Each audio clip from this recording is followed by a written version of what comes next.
नमस्कार। I welcome you to another episode of transplant conversations. इस podcast में हम ट्रांसप्लांट के बारे में बात करेंगे और आज का टॉपिक है थैलेसीमिया। मेरा नाम है डॉक्टर एसपी यादव।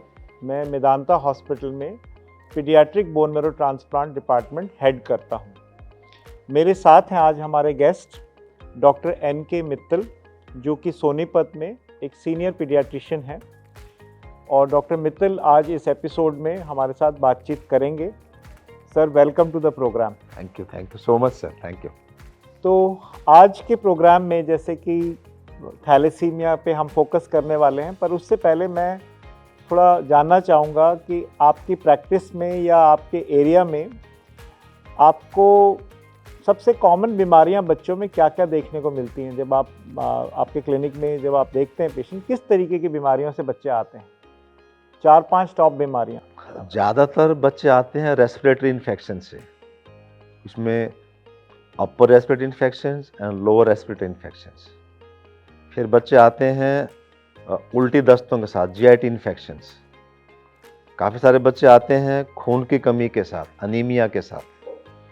फिर आते हैं स्किन इन्फेक्शंस के साथ। और बाकी सारी बीमारियां कम होती हैं, दिमागी infection, bone infection, wound infections, but mainly respiratory, gastrointestinal and anemia. These are the three main important contributors for the OPD practice. जैसे कि आपने बताया सर कि एनीमिया एक काफ़ी कॉमन प्रॉब्लम है आपकी प्रैक्टिस में। बच्चों का ब्लड कम होता है, एचबी कम होता है, तो इसमें ज़्यादातर बच्चों को क्या कारण होता है कि उनका ब्लड कम होता है? आप उनको क्या लगता है, आपको क्या रीज़न रहता है आपकी प्रैक्टिस में? जो बच्चे आते हैं जिनमें ब्लड की कमी पाई जाती है, उनको आप कैसे ट्रीट करते हैं? ब्लड की कमी को हम इंग्लिश में बोलते हैं anaemia. Anaemia is very common and most important cause for anaemia is iron deficiency anaemia, कि because of worm infestation, because of bottle feeding, iron की कमी हो जाती है और बच्चे अनीमिक हो जाते हैं। और अनीमिया से ही बहुत सारी समस्याएं पैदा होती हैं, लाइक सांस का चढ़ना, बार बार इन्फेक्शन का होना, और बहुत सारी समस्याएं पैदा होती हैं अनीमिया से। तो जो बच्चे आयरन से नहीं रिस्पॉन्ड करते, जिनको आयरन की कमी, आप उनको आयरन का सिरप देते हैं, टेस्ट करते हैं, उनको वर्म्स डीवर्म करते हैं, फिर भी अगर उनका एचबी बेटर नहीं होता, हीमोग्लोबिन नहीं बढ़ता है, तो आप क्या सोचते हैं या क्या टेस्ट कराते हैं या क्या बीमारियों के बारे में सोचते हैं जब आयरन से बच्चा रिस्पॉन्ड ना करे? तो देखो, एक तो इम्पॉर्टेंट कारण है कि आयरन एब्जॉर्ब नहीं हुआ। There is some problem in the GIT, उसके पेट में कोई समस्या है एब्जॉर्ब ना करने की। आजकल एक बड़ी समस्या चल रही है सीलिएक डिजीज के, गेहूं की एलर्जी की समस्या चल रही है। उससे बच्चे आयरन को टॉलरेट नहीं करते हैं, हजम नहीं करते हैं, बार बार उनको उल्टी दस्त लग जाते हैं, और कभी कभी आयरन एब्जॉर्ब करने के बावजूद भी वो इफ़ेक्टिव नहीं है। तो इसका मतलब there is something more than iron deficiency. Thalassemia is a very very important cause of anaemia in our this area. और कभी कभी समस्या कैंसर की भी पा जाती है, और समस्याएं भी पा जाती हैं, हीमोसिड्रोसिस, सिड्रोब्लास्टोसिस। बट मोटा मोटा तौर पर अगर बात की जाए तो thalassemia is a very important cause. तो डॉक्टर साहब, जैसे आपने बताया कि थैलेसीमिया एक आपके एरिया में कॉमन प्रॉब्लम पाई जाती है, specially thalassemia minor. Thalassemia minor जो लोग होते हैं वो थैलेसीमिया का डिफेक्ट कैरी करते हैं और अपने बच्चों को पास ऑन कर सकते हैं, और उनका हीमोग्लोबिन नॉर्मल इंसान से 1-2 ग्राम कम रहता है। तो जैसे नॉर्मल इंसान का हीमोग्लोबिन 12-13 होना चाहिए, तो थैलेसीमिया माइनर वाले का 9-10 होगा। तो ऐसे बच्चों को फोलिक एसिड आप देते हैं, प्रिस्क्राइब करते हैं, ताकि उनका हीमोग्लोबिन थोड़ा बढ़ जाए। बट थैलेसीमिया मेजर, जिसमें कि हर महीने ब्लड चढ़ाना पड़ता है, वो भी आपके एरिया में ऐसे पेशेंट्स देखे जाते हैं जिनको ब्लड चढ़ता है, या थैलेसीमिया मेजर डायग्नोज हो जाता है, हर महीने ब्लड चढ़ाना पड़े? ये एक बहुत ही कॉमन समस्या है, और ऐसे काफ़ी सारे बच्चे हैं इस एरिया में और पूरे इंडिया में कि जिनको हर महीने खून चढ़ता है और उनका एचबी कम रहता है, और सारा परिवार परेशान रहता है। वो हर रोज़ लाइन में लगे रहते हैं, आज यहाँ कल कहीं, कभी ब्लड बैंक में तो कभी कहीं, बार बार खून लगाना पड़ता है इन बच्चों को। और ये एक आम समस्या है जिसको हम बचाव कर सकते हैं, जिसका निदान किया जा सकता है, जिसको प्रिवेंट किया जा सकता है। सो आप कब उनको रेफ़र करते हैं या कब आप समझते हैं कि फैमिली को अवेयर किया जाए कि इसके लिए कुछ ट्रीटमेंट के लिए वो जाएं? तो जब कोई भी बच्चा मेरे पास थैलेसीमिया का आता है, खास तौर पे मेजर थैलेसीमिया, मैं क्लैरिफाई कर दूं कि थैलेसीमिया को हम दो में डिवाइड करते हैं, माइनर और मेजर। माइनर मीन्स कि जिसको समस्या कम है, मेजर मीन्स जिसको समस्या ज़्यादा है। और ये माइनर और मेजर का फैसला कैसे होता है? ये बेसिकली एक समस्या है जीन्स की। जब एक जीन डिफेक्टिव होता है तो उसको माइनर बोलते हैं, दो डिफेक्टिव होते हैं मेजर बोलते हैं। माइनर में समस्याएं कम होती हैं और मेजर में समस्याएं ज़्यादा होती हैं। जब थैलेसीमिया मेजर मेरे पास आता है तो मुझे बड़ा दुख होता है कि हम इसको रोक क्यों नहीं पाए, इसको प्रिवेंट क्यों नहीं कर पाए, और अब हम इसके लिए क्या कर सकते हैं। ये दिमाग में सवाल बार बार आता है। और मेरी प्रैक्टिस में एक बहुत ज़्यादा योगदान है how to prevent the illness. मैं काफ़ी स्ट्रेस करता हूँ इम्यूनाइजेशन पे, बीमारी से रोकने के लिए, अनीमिया को रोकने के लिए। Same is true for thalassemia, कि मैं पूरी कोशिश करता हूँ कि थैलेसीमिक बच्चे पैदा ना हों। सो जहाँ तक डॉक्टर साहब ने बताया है कि ये थैलेसीमिया ऐसी बीमारी है जिसमें हीमोग्लोबिन कम बनता है या नहीं बनता है, और थैलेसीमिया मेजर के बच्चों में ये जेनेटिक प्रॉब्लम है जो माँ और बाप से बच्चों में आती है। माँ बाप यूजुअली इसके कैरियर्स होते हैं, उनमें बीटा जीन का डिफेक्ट मौजूद है, माँ में भी और बाप में भी, और वो बच्चे को पास ऑन करते हैं। तो 25% रिस्क है कि उनके बच्चे को थैलेसीमिया मेजर बीमारी होगी। और क्योंकि नॉर्थ इंडिया में नियरली 5% पॉपुलेशन थैलेसीमिया कैरियर है, specially Punjabi community, Marwari community, Sindhi community, और अगर हम ईस्ट में जाएं तो Bengali community. So there are certain communities जिनमें की ज़्यादा थैलेसीमिया माइनर की प्रेवलेंस है या वो लोग कैरियर्स हैं।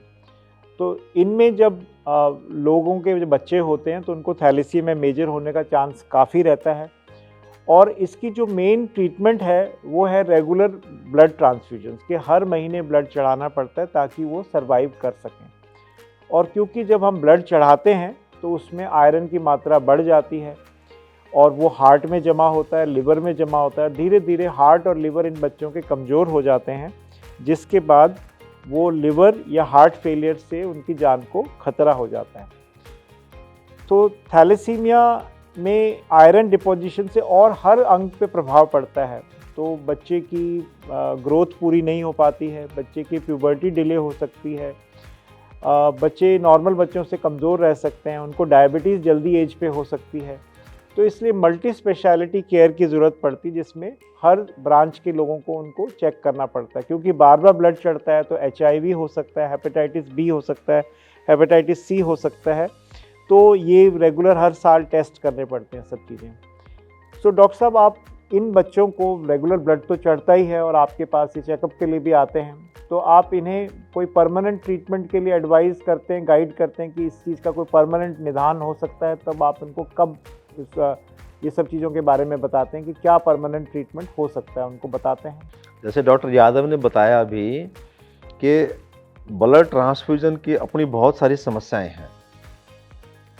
Infection, risk of infection, HIV, hepatitis B, C and other blood born infections.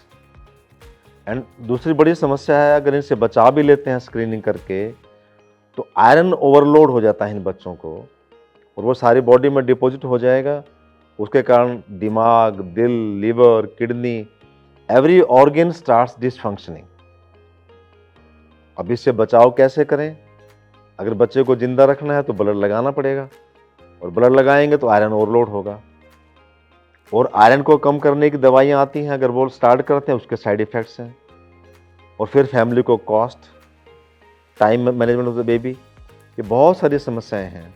इस समस्या को हम काफ़ी हद तक बचा सकते हैं अगर टाइम से सावधानी की जाए तो। जैसे हम दिल को बचाते हैं एक्सरसाइज करके,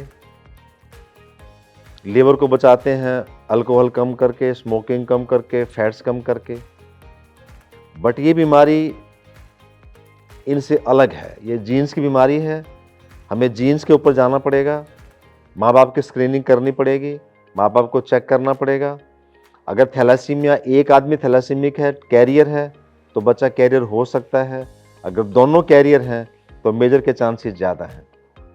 तो इसके लिए सबसे पहले प्रेगनेंसी में माँ को स्क्रीन किया जाता है कि माँ कैरियर है कि नहीं है। अगर माँ कैरियर तो फिर फादर को स्क्रीन किया जाता है। अगर दोनों कैरियर हैं तो जब बच्चा गर्भ में होता है, स्टार्टिंग में उसको उसके चेकिंग की जाती है, एमनियोसेंटेसिस करते हैं, ताकि हम कोई थैलेसीमिक बच्चा पैदा ना करें। इसका पूरा प्रयास है और उसके लिए एक मल्टी इन्वॉल्वमेंट की आवश्यकता है।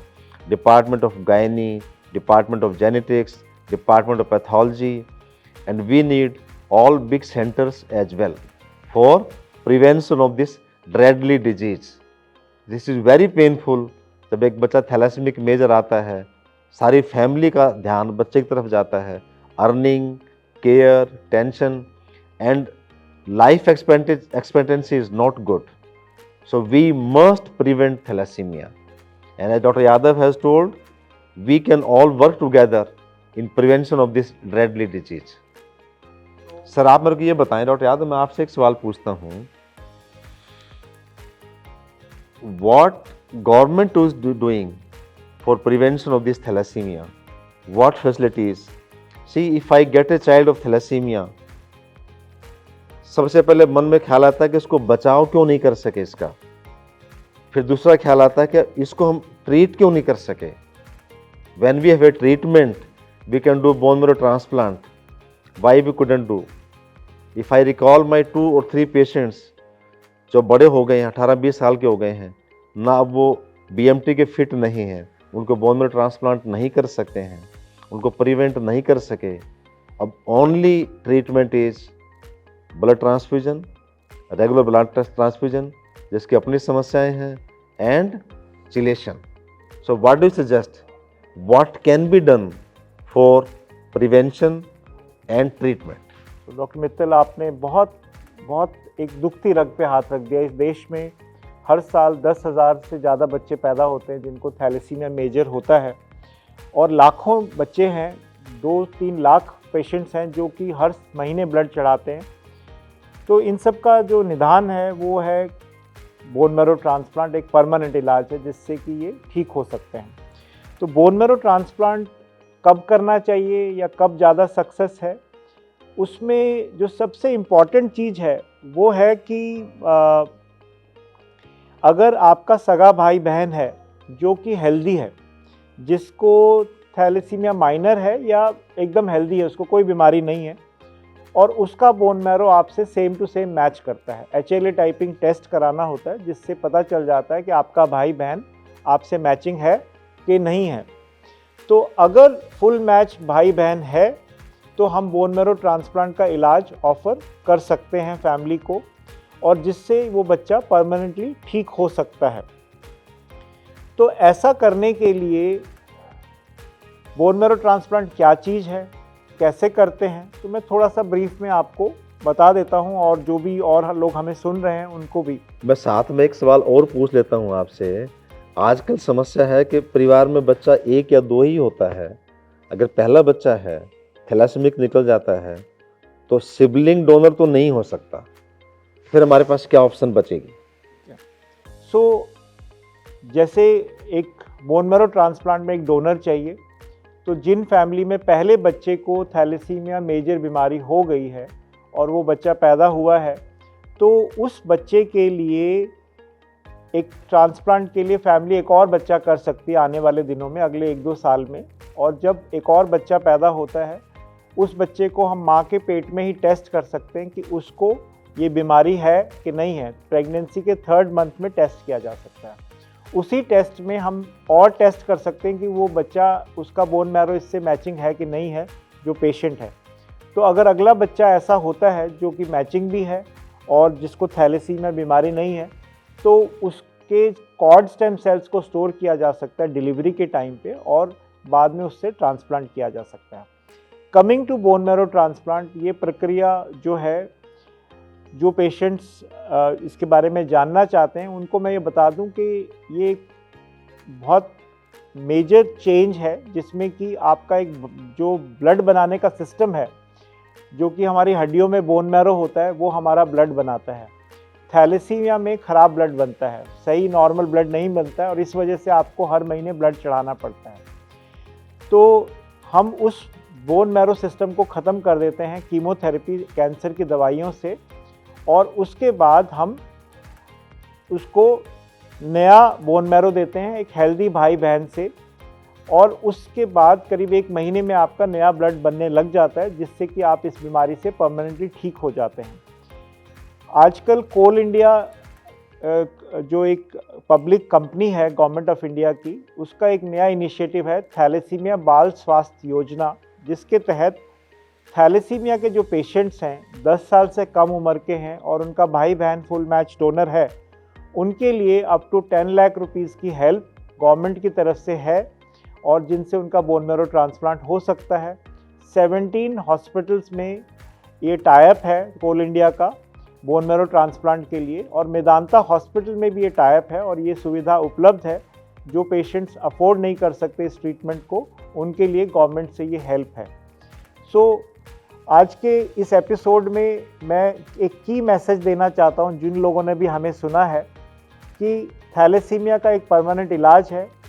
जल्दी उम्र में 10 साल के पहले की उम्र में उनका बोन मैरो ट्रांसप्लांट करने का प्रयास करना चाहिए, जिसमें सक्सेस 90% से ज़्यादा है और वो एक लंबी ज़िंदगी जी सकते हैं, free from blood transfusions and good quality of life, and they can do job, college, everything and live a happy life.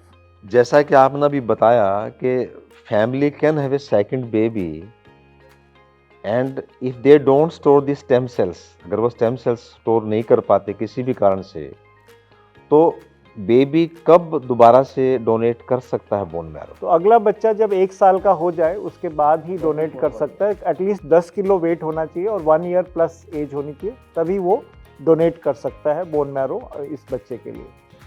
Normally bone marrow transplant करने के लिए मिनिमम एज कितनी होती है? मिनिमम एज आमतौर पे वही है कि बच्चा कम से कम 10 किलो वेट होना चाहिए और 1 साल क्रॉस कर जाए, उसके बाद हम बोन मैरो ट्रांसप्लांट ऑफर कर सकते हैं। फर्स्ट 5 इयर्स में सबसे बेस्ट रिजल्ट्स रहते हैं, तो अर्ली एज में ट्रांसप्लांट हो बहुत अच्छा है। और ऑडियंस के लिए जस्ट मैं जानना चाहता हूँ कि इस पे खर्चा कितना आ जाता है? मेदांत में कितना खर्चा है? तो आमतौर पे बोन मैरो ट्रांसप्लांट में अराउंड 12 से 14 लाख रुपए का खर्चा इस रेंज में पड़ता है।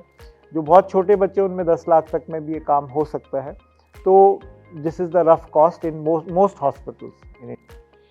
जितना मैं समझता हूँ कि अगर टाइमली बोन मैरो ट्रांसप्लांट किया जाए तो सक्सेस रेट 90% से ज़्यादा है, और अगर कॉम्प्लिकेशन के साथ किया जाए तो सक्सेस रेट काफ़ी कम है। हाँ, अगर बड़ी उम्र में 15 साल के बच्चे का हम ट्रांसप्लांट करें तो उसमें रिस्क टू लाइफ इज 30%, जो कि बहुत ज़्यादा रिस्क। सुनने वालों की जानकारी के लिए आप ज़रा इनुमरेट करें कि what are the guidelines for making a child to reach that stage when they can go for a near 100% safe transplant. So मेरा एक की मैसेज है कि जो भी समझते हैं कि बच्चे का ट्रांसप्लांट हमें कराना है, तो उनको रेगुलर ब्लड चढ़ाना चाहिए, किलेशन की दवाइयाँ लेनी चाहिए, आयरन बाहर निकालने की दवाइयाँ, और रेगुलर चेकअप अपने डॉक्टर से कराना चाहिए ताकि वो एक अच्छी कंडीशन में रहें, ताकि जब वो ट्रांसप्लांट सेंटर आएँ तो ट्रांसप्लांट में सक्सेस ज़्यादा मिले। डॉक्टर साहब, आज के एपिसोड में जो हमने थैलेसीमिया पे चर्चा की, तो आप अगर एक छोटा सा मैसेज थैलेसीमिया के पेशेंट जो कम्युनिटी में हैं, और क्योंकि आप पीडियाट्रिशियन हैं, इन पेशेंट से बहुत टच में रहते हैं, तो क्या मैसेज देना चाहेंगे उनको? मेरा एक सिंगल लाइन मैसेज है कि हम सबको, पूरी पॉपुलेशन को पता होना चाहिए कि मेरा थैलेसीमिक स्टेटस क्या है। Before marriage we must do counselling. जो आदमी माइनर हैं, 2 माइनर कभी कंबाइन नहीं होने चाहिए, और अगर वो हो भी जाते हैं तो antenatal, natal and post natal workup पक्का होना चाहिए। We don't want to have a thalassemic child, specially major. ये मेरा एक स्ट्रॉन्ग मैसेज है कि सब अपना थैलेसीमिक HPLC कराएं ताकि पता लगे माइनर कितने हैं, क्योंकि कैरियर रेट ऑलमोस्ट 10% के आसपास है कुछ कम्युनिटीज़ के अंदर, and that leads to the problem. and this drains lot of money, lot of manpower, lot of strain on the healthcare system, which is preventable, that can be used for some other disease. So wonderful. So the message is prevention is better than cure. So prevent the birth of a thalassemia major child so that they don't need a transplant or anything or burden on the healthcare system. Thank you all for listening to us patiently. Thank you so much. Namaskar.